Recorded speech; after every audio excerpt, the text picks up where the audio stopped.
कालू भाई ने उनके बेटे के जन्मदिन पर नरेश भाई की टीम की तरफ से हमको बुलाया। उनके बेटे को जन्मदिन की बहुत बहुत बधाई। और आप सभी इतनी रात को यहाँ रुककर कालू भाई के बर्थडे के जन्मदिन पर अपना समय दे रहे हो, उसके लिए आप सभी माता बहनों और मेरे बुजुर्ग और मेरे भाइयों का भी धन्यवाद। साथियों, कुछ समय से इस मंच से मेरे जो गायक भाई हैं वो समरावता को लेकर, नरेश भाई को लेकर आपके सामने कई पंक्तियां गीतों की गा रहे हैं और आपको बता रहे हैं। साथियों, समरावता प्रकरण हुआ था, उससे आप सभी को भली भांति जानकारी होगी। वो मुद्दा क्यों हुआ, कैसे हुआ, क्या कारण था, क्या वजह थी। साथियों, जब वो काली रात की जब वो घटना के बारे में कोई हमसे विचार करता है, कोई उसके बारे में बोलता है, तो हमारा रोम रोम खड़ा हो जाता है कि वो रात नहीं थी, वो रात हमारी मौत की रात थी। और आज हम आपके सामने यहाँ पे अगर जीवित खड़े हैं तो आपका आशीर्वाद है। हमारे माँ बापों ने कुछ अच्छे कर्म किए होंगे जो आज हम आपके सामने खड़े हैं। क्योंकि उस रात को हमारे ऊपर गोलियां चल रही थी, आंसू गैस के गोले चलाए जा रहे थे सरकार के पुलिसों के द्वारा, लेकिन हम छाती ठोक के वहां खड़े हुए थे और हम बराबर से लड़ रहे थे। हम भगे नहीं वहां से, कोई भी एक हमारा साथी। साथियों, दिन में जब वो धरना चल रहा था तो डिप्टी साहब से हमने कहा कि डिप्टी साहब, इस मैटर को आप जल्द से जल्द सुलझा लो और कलेक्टर मैडम को आप यहां बुला लो। तो डिप्टी साहब का लास्ट में 3-4 बजे के समथिंग ये लाइन थी कि अब हमारे बस में नहीं, हमारी फोर्स आ रही है और अब हम देख लेंगे। तो डिप्टी साहब से मैंने खुद ने कहा था कि डिप्टी साहब, आपकी फोर्स आ रही है लेकिन ये गणेश भाई की फोर्स भी कम नहीं है, बराबर से लड़ेंगे हम। ये आपसे हम कह रहे हैं, बराबर से लड़ेंगे हम। और उस रात वही हुआ। हमारी खाने की पिकअप को रोका गया था पुलिस के द्वारा। हम उस खाने की पिकअप को लेने गए थे, नरेश जी भाई साहब आगे आ गए थे और हम मात्र 10 लड़के भाई साहब के साथ थे और पूरी जो भीड़ थी उसको पुलिस ने पीछे रोक लिया था। जैसे हम खाने की पिकअप को लेने गए, वहां के एसपी ने भाई साहब को पकड़ा और भाई साहब को पकड़ के वो गाड़ी में बिठाने लगे। हम सब भाई साहब के निपट गए और वहां पे उन्होंने हमारे पर लाठीचार्ज किया। लाठीचार्ज करने के बाद में वहां के माता, बच्चे, बुजुर्ग जो भी दिखे उनको, उनने सबके साथ उन्होंने जांच दी। यहां तक कि जो उनके पुलिसकर्मी थे उनमें एक पुलिस वाला घायल हुआ था। उसका आपके सामने एक न्यूज वाले एक वीडियो बनाया होगा और वो वीडियो आपके सामने आएगा होगा। वो पुलिस वाला खुद कह रहा है कि उस रात नरेश मीणा को मारने का पूरा विचार था, लेकिन वहां से बच निकलने में हमारी पूरी टीम का अच्छा सहयोग था और गांव वालों का भी अच्छा सहयोग था। जो गांव वाले हमारे साथ बराबर से खड़े रहे और हमारा साथ दिया। साथियों, उसके बाद में जब भाई साहब को जेल पहुंचा दिया गया तो हमारी पूरी टीम ने सोचा, निर्णय लिया। भाई साहब ने कहा कि मेरे बच्चों को लेकर आप सभी गांव जाओ, पीले चावल बांटो और लोगों से अपील करो, लोगों से सहायता मांगो कि इसमें आप हमारी सहायता करें। सबसे पहले मीटिंग हुई चौथ का बरवाड़ा में, उसके बाद मीटिंग हुई नगर बोर्ड में, फिर हमारा जयपुर विधानसभा घेराव करने का हमारा ऐलान था। साथियों, हम गांव में गए, गांव में हमको लोगों का अच्छा साथ मिला, अच्छा भरोसा मिला, लेकिन लास्ट में जब ये मूवमेंट चलाया जा रहा था तो हमारे एक जो टीम के जो मैन साथी थे उन सभी के चुनकर पुलिस हमारा पीछा करने लगी और पुलिस हमारे साथी को दबाने लगी। हमारे घर पे जाकर के हमारे माँ बाप को, हमारे भाइयों को पुलिस उठाने लगी, यहां तक कि हमारे मकान को तोड़ने तक का आदेश आ गया था। कभी इनके मकान को तोड़ दो। और लास्ट में जब सरकार की तरफ से जो हमारे साथ में जो कई जो बड़े लीडर हमारा साथ दे रहे थे, उन्होंने बोला कि भाई इसमें आप कैसे करके आप समझौते का रास्ता निकालो।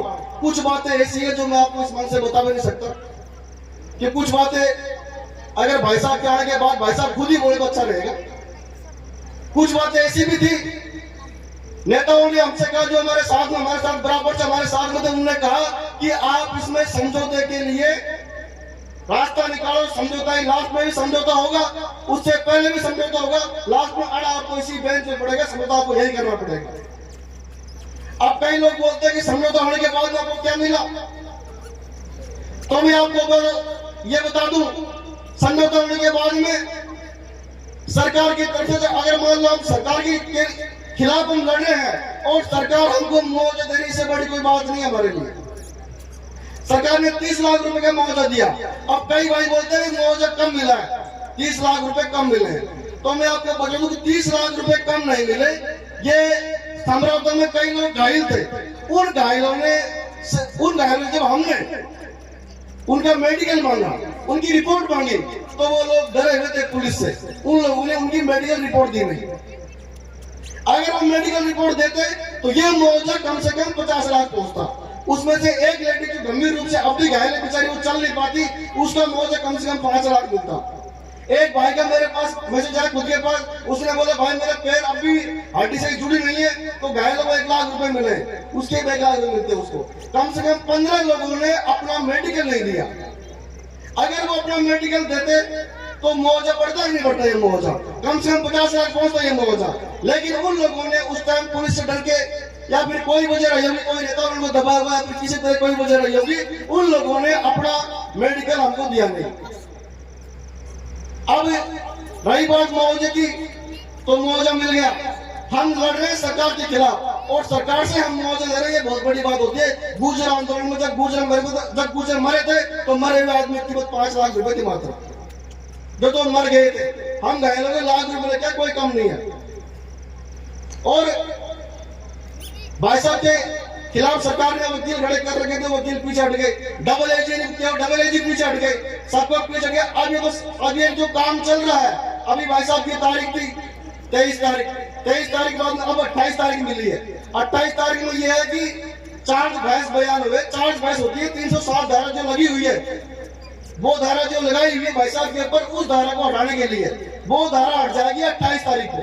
28 तारीख को धारा हटने के बाद में दोबारा भाई साहब की जमानत लगाई जाएगी। और मैं आपको बोलना चाह रहा हूँ, अब जब भी जमानत लगाए वो जमानत हो जाएगी, ये हमको उम्मीद है। तो इसलिए मेरे कई भाई के मन में कई तरह की शंकाएं आती है, तो मेरा उनसे निवेदन है आप कई तरह कोई बातें शंकाएं पैदा ना करें। जय हिंद, जय भारत।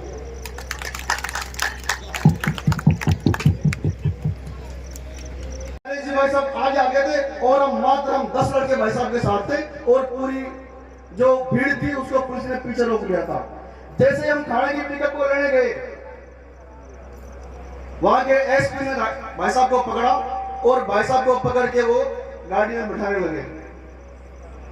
हम सब भाई साहब के निपट गए और वहां पे उन्होंने हमारे पर लाठीचार्ज किया। लाठीचार्ज करने के बाद में वहां के माता, बच्चे, बुजुर्ग जो भी दिखा उनको, उनने हर सबके साथ उन्होंने जांच दी। यहां तक कि जो उनके पुलिसकर्मी थे उनमें एक पुलिस वाला घायल हुआ था, उसका आपके सामने एक न्यूज वाले ने एक वीडियो बनाया होगा और वो वीडियो आपके सामने आया भी होगा। वो पुलिस वाला खुद कह रहा है कि उस रात नरेश मीणा को मारने का पूरा विचार था, लेकिन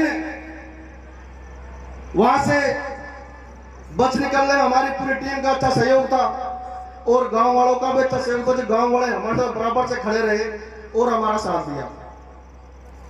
साथ ही उसके बाद में जब भाई साहब को जेल पहुंचा दिया गया तो हमारी पूरी टीम ने सोचा, निर्णय लिया। भाई साहब ने कहा कि मेरे बच्चों को लेकर आप सभी गांव-गांव जाओ, पीले चावल बांटो और लोगों से अपील करो, लोगों से सहायता मांगो कि इसमें आप हमारी सहायता करें। सबसे पहले मीटिंग हुई चौथ का बरवाड़ा में, उसके बाद मीटिंग हुई नगर फोर्ट में, फिर हमारा जयपुर में विधानसभा घेराव करने का हमारा ऐलान था। साथियों, हम गांव में गए, गांव में हमको लोगों को अच्छा साथ मिला, अच्छा भरोसा मिला, लेकिन लास्ट में जब ये मूवमेंट चलाया जा रहा था तो हमारे एक एक जो टीम के जो मैन साथी थे, उन सभी के चुन चुनकर पुलिस हमारा पीछा करने लगी और पुलिस हमारे साथी को दबाने लगी। हमारे घर पे जाकर के हमारे माँ बाप को, हमारे भाइयों को पुलिस उठाने लगी, यहां तक कि हमारे मकान को तोड़ने तक का आदेश आ गया था, कभी इनके मकान को तोड़ दो। और लास्ट में जब सरकार की तरफ से जो हमारे साथ में जो कई जो बड़े लीडर हमारा साथ दे, तो उन्होंने बोला कि भाई इसमें आप कैसे करके आप समझौते का रास्ता निकालो। कुछ बातें ऐसी है जो मैं आपको इस मन से बता भी नहीं सकता, कि कुछ बातें अगर भाई साहब के आने के बाद भाई साहब खुद ही बोले तो अच्छा रहेगा। कुछ बातें ऐसी भी थी, नेताओं ने हमसे कहा, जो हमारे साथ में, हमारे साथ बराबर से हमारे साथ में थे, उन्होंने कहा कि आप इसमें समझौते के लिए रास्ता निकालो, समझौता ही, लास्ट में भी समझौता होगा, उससे पहले भी समझौता होगा, लास्ट में अड़ा आपको इसी बेंच पे पड़ेगा, समझौता आपको यही करना पड़ेगा। अब कई लोग बोलते हैं कि समझौता होने के बाद में आपको क्या मिला, तो मैं आपको ये बता दूं, समझौता होने के बाद में सरकार की तरफ से अगर मान लो हम सरकार के खिलाफ हम लड़ रहे हैं और सरकार हमको मुआवजा दे रही, से बड़ी कोई बात नहीं है हमारे लिए। सरकार ने 30 लाख रुपए का मुआवजा दिया। अब कई भाई बोलते हैं कि मुआवजा कम मिला है, 30 लाख रुपए कम मिले, तो मैं आपको बता दूं कि 30 लाख रुपए कम नहीं मिले। ये समझौता में कई लोग घायल थे, उन घायलों ने जब हमने उनका मेडिकल मांगा, उनकी रिपोर्ट मांगी, तो वो लोग डरे हुए थे पुलिस से, उन लोगों ने उनकी मेडिकल रिपोर्ट दी नहीं। अगर वो मेडिकल रिपोर्ट देते तो ये मुआवजा कम से कम 50 लाख पहुंचता। उसमें से एक लेडी जो गंभीर रूप से अब भी घायल है, बेचारी वो चल नहीं पाती, उसका मुआवजा कम से कम 5 लाख मिलता। एक भाई का मेरे पास मैसेज आया खुद के पास, उसने बोला भाई मेरा पैर अब भी हड्डी से जुड़ी नहीं है, तो घायलों को 1 लाख रुपए मिले, उसके 1 लाख रुपए मिलते उसको। कम से कम 15 लोगों ने अपना मेडिकल नहीं दिया।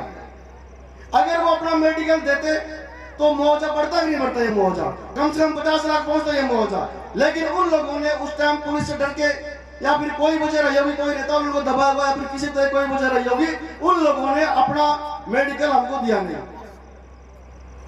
अब रही बात मुआवजे की, तो मुआवजा मिल गया, हम लड़ रहे हैं सरकार के खिलाफ और सरकार से हम मुआवजा ले रहे हैं, ये बहुत बड़ी बात होती है। गुर्जर आंदोलन में जब गुर्जर मरे थे, जब गुर्जर मरे थे तो मरे हुए आदमी की कीमत 5 लाख रुपए थी मात्र, जो तो मर गए थे। हम घायलों के लाख रुपए लेते हैं, कोई कम नहीं है। और भाई साहब के खिलाफ सरकार ने वकील खड़े कर रखे थे, वकील पीछे हट गए, डबल एजी पीछे हट गए, सबको पीछे हट गया। अब ये जो काम चल रहा है, अभी भाई साहब की तारीख थी 23 तारीख बाद में अब 28 तारीख मिली है। 28 तारीख में ये है कि चार्ज बहस बयान हुए। चार्ज बहस होती है 307 धारा जो लगी हुई है, वो धारा जो लगाई हुई है भाई साहब के ऊपर, उस धारा को हटाने के लिए वो धारा हट जाएगी 28 तारीख को। 28 तारीख को धारा हटने के बाद में दोबारा भाई साहब की जमानत लगाई जाएगी, और मैं आपको भरोसा दिला रहा हूं, अब जब भी जमानत लगाएंगे वो जमानत हो जाएगी, ये हमको उम्मीद है। तो इसलिए मेरे कई भाई के मन में कई तरह की शंकाएं आती है, तो मेरा उनसे निवेदन है आप कई तरह कोई बातें शंकाएं पैदा ना करें। जय हिंद, जय भारत।